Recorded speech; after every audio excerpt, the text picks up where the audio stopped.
Salut à tous les petits gloutons et bienvenue dans la Zell Kitchen pour un nouveau numéro de Popcorn. Et ce soir, on va profiter de la hype qui tourne autour de Captain America 3 Civil War.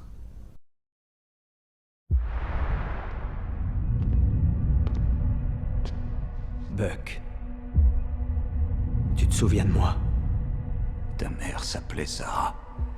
Tu mettais du papier journal dans tes chaussures. Tu es recherché. Je ne fais plus ça. Des gens qui pensent le contraire vont arriver. Et ils n'ont pas l'intention de te prendre vivant.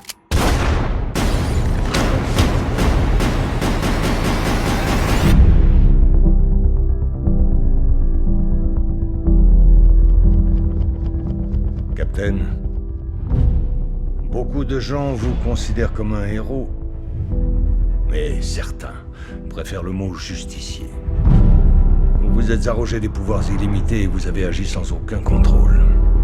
Et ça, le monde ne peut plus le tolérer. Je sais ce que Buck représente pour toi. Mais ne t'en mêle pas, s'il te plaît. Ça ne ferait qu'empirer les choses. Vous avez l'intention de m'arrêter? Il y aura des conséquences.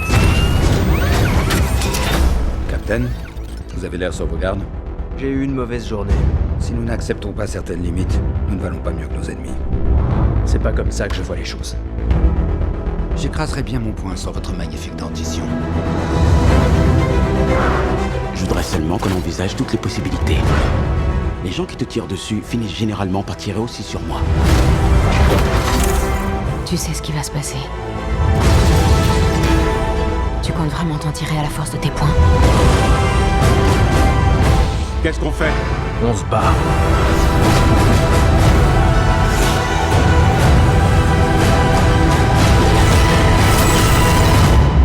Je suis désolé, Tony.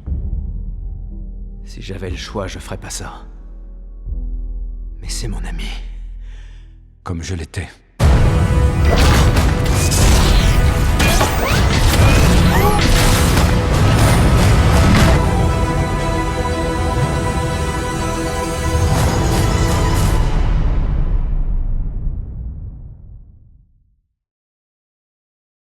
Ben voilà, ça claque, mais en même temps, on s'y attendait tous quoi. C'est quand même le film Marvel qu'on attend tous.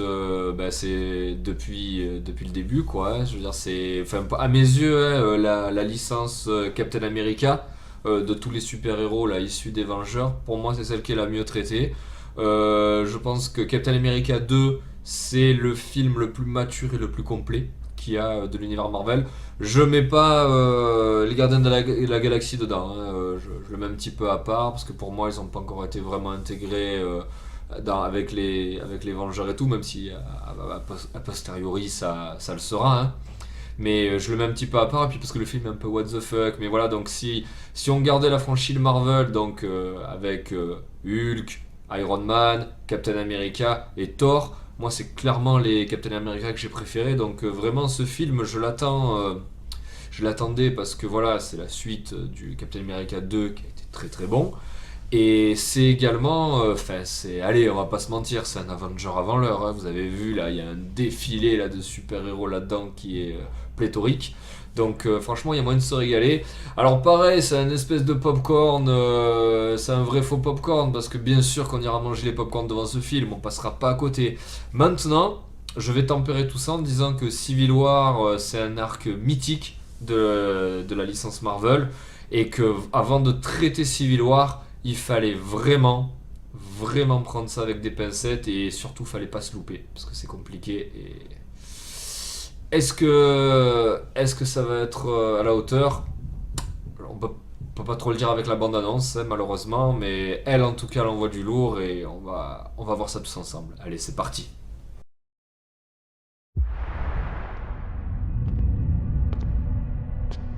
Buck, tu te souviens de moi? Ta mère s'appelait Sarah. Tu mettais du papier journal dans tes chaussures. Tu es recherché. Je ne fais plus ça. Des gens qui pensent le contraire vont arriver. Et ils n'ont pas l'intention de te prendre vivant.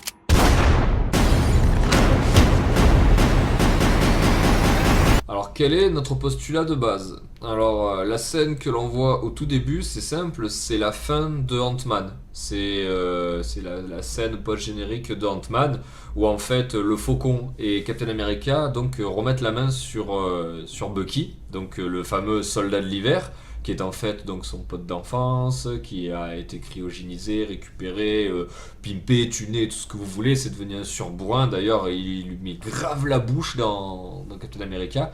Puis ensuite, vous le voyez, là, il retourne dans le musée où sont exposés les faits d'armes de Captain America et tout. Et il retrouve la mémoire, il retrouve son pote, c'est pour ça qu'il retourne le voir. Le truc, c'est que le soldat de l'hiver, il a mis une pagaille de malade, il a défaussé tout le monde dans le 2, du coup, bah, forcément, on veut le tuer. C'est logique.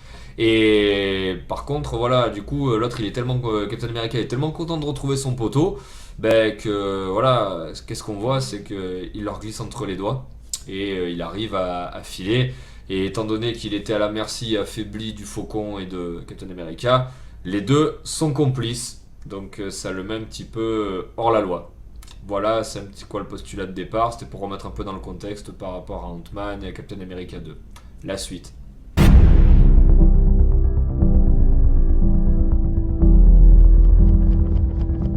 Captain, beaucoup de gens vous considèrent comme un héros, mais certains préfèrent le mot justicier. Vous vous êtes arrogé des pouvoirs illimités et vous avez agi sans aucun contrôle. Et ça, le monde ne peut plus le tolérer.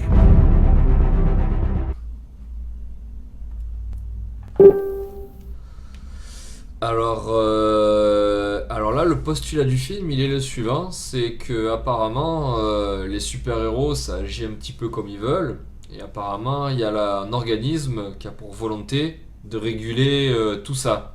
On n'est pas vraiment, attention, dans le même propos que Civil War, où on demandait aux super-héros de dévoiler leur identité et d'agir en tant que tel, mais en étant aussi un petit peu régulé. Là, le propos, il est un petit peu différent. Là, on voit qu'en gros, on veut... je veux dire, voilà, le mec, c'est bien, il a sauvé le monde et tout, mais il faudrait que ce soit un petit peu contrôlé, tout ça, et voilà. Et donc, en fait, c'est plus ou moins, ils veulent avoir la même mise sur des héros comme Captain America. Donc voilà, le film part sur ce postulat. C'est Civil War, sans vraiment être Civil War. La suite.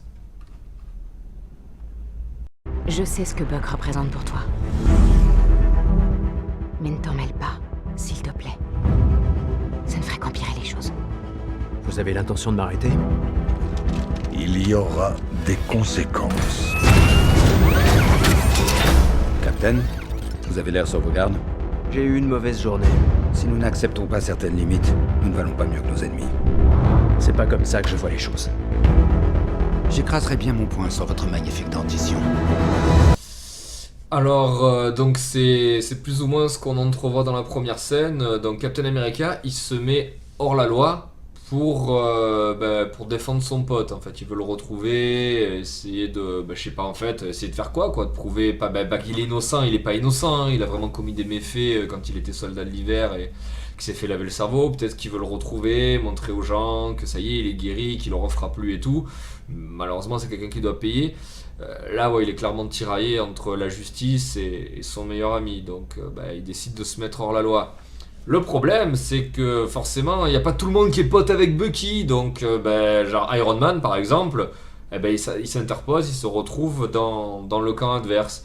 Donc, on va avoir donc une opposition qui est un petit peu annoncée, là plus ou moins, mais là c'est soft, entre Iron Man et Captain America.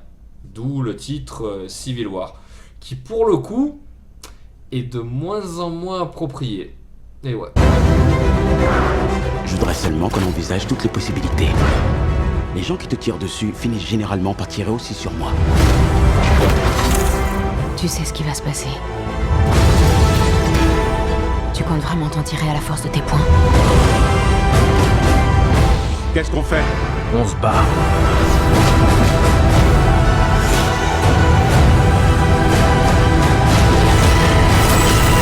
Alors c'est super épileptique, hein, en même temps très beau.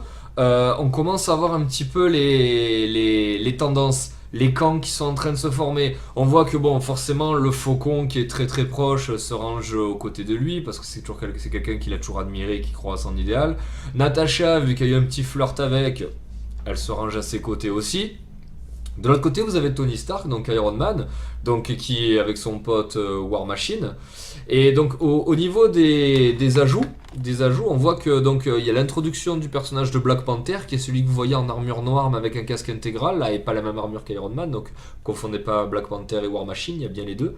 Et de l'autre côté, donc nous avons une équipe de Vengeurs scindés là, puisque donc il y a Hawkeye qui est bien présent. On voit qu'il y a la Scarlet Witch. Et donc voilà, et le Faucon et Natasha Romanoff. Donc vous avez donc chacun qui constitue sa petite équipe de héros et ça va se taper sur la gueule. Voilà. C'est génial, franchement, oui, voilà, c'est des trucs qu'on a envie de voir, là, les deux teams là, qui se tapent dessus, des héros qui tapent sur d'autres héros, les persos sont super stylés et tout. Mais alors là, vraiment, là, pour le coup, on perd de vue complètement le propos de Civil War. Là, ça tourne à l'affrontement interne entre les Avengers. On voyait dans le 1 il y a des dissensions, dans le 2 il y a des grosses dissensions. On savait que tôt ou tard ça allait péter entre eux, mais voilà. Civil War, c'est le prétexte pour se taper sur la gueule. Là, et la suite. Je suis désolé, Tony. Si j'avais le choix, je ferais pas ça. Mais c'est mon ami. Comme je l'étais.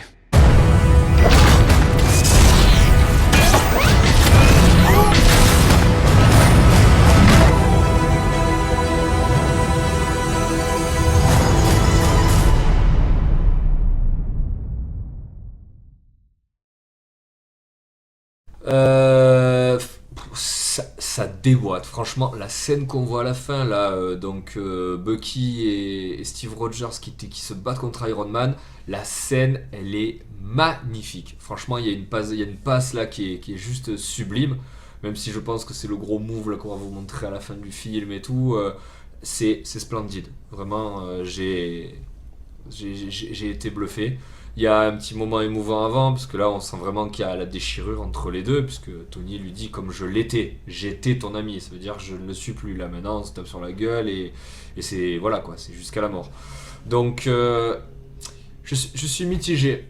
Si vous voulez, moi la chance que j'ai dans cette histoire, c'est que j'ai jamais lu le comic Civil War, je me suis vraiment fait beaucoup expliquer par mes potes spécialisés, genre Heimdall, Barthélemy et tout. Mais je pense qu'on perd vraiment, que le film s'appelle Civil War et que c'est plus racoleur qu'autre chose. On est très très loin du propos du comics. En plus, il n'y a pas Spider-Man. Je sais pas, pendant un moment ça spéculait comme quoi il allait venir et tout. Alors là du coup, pas du tout. Voilà, il n'y a pas du tout Spider-Man. Ça tourne autour de Bucky. Je pense pas qu'à la base, enfin je sais pas si vraiment c'était le propos de base, voilà, si au final ça se dispute parce que l'autre il va défendre son copain. Est-ce qu'il y a pas moyen de discuter alors qu'on est amis de cette histoire avant de se taper sur la gueule? Je sais pas.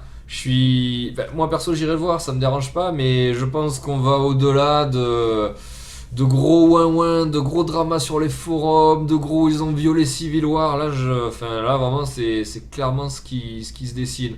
Après, il y a vraiment des scènes magnifiques. Franchement, moi ça m'enlèvera pas mon plaisir d'aller voir le film. Je fais une petite ouverture avant de clore la vidéo. Est-ce que, comme dans Civil War, Steve Rogers va mourir? Est-ce qu'on va avoir la fameuse passation de pouvoir entre Bucky et Steve Rogers et Bucky pour le Captain America? Ça par contre, c'est la surprise qu'on aura tous en allant voir le film. Et là, sans exception, je veux dire, ça, il n'y a aucun moyen de le voir maintenant. On voit qu'il y en a qui se font ruiner là. Je vois qu'il a War Machine dans les bras, Tony Stark. C'est-à-dire, je pense que quand War Machine sera bien fait exploser, c'est ça qui va le faire vriller, qui va le décider vraiment à mettre la bouche à Captain America. Mais donc, les héros, ils morflent entre eux. Et donc, est-ce qu'on assistera au dernier épisode avec Chris Evans de Captain America? La réponse, ben, on l'aura dans les salles, là, en mangeant notre bon popcorn. Voilà, donc une bonne impression pour un néophyte comme moi. Je pense que nous allons devant de gros dramas pour les puristes de Civil War. Mais bon, tant que le film est bon, après, étant donné que moi je dissocie vraiment tous les supports, on verra bien ce qui se passe à ce moment-là. Pour l'instant, écoutez, il n'y a que la bande-annonce, profitez des belles images, et voilà, on se donnera rendez-vous quand il sort, là au mois de mai, pour juger. Voilà, bah écoutez, j'espère que cette vidéo vous a plu, moi je vous fais de gros bisous, et je vous dis à bientôt pour un prochain popcorn. Ciao ciao.